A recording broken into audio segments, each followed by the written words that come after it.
ఆదికాండము 1వ అధ్యాయము 26, 27, 28 వచనాలు చదువుకుందాం.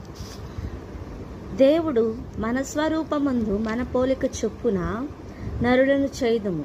వారు సముద్రపు చేపలను, ఆకాశ పక్షులను, పశువులను, సమస్త భూమి మీద ప్రాకు ప్రతి జంతువును ఏలుదురుగాకనియు పలికెను.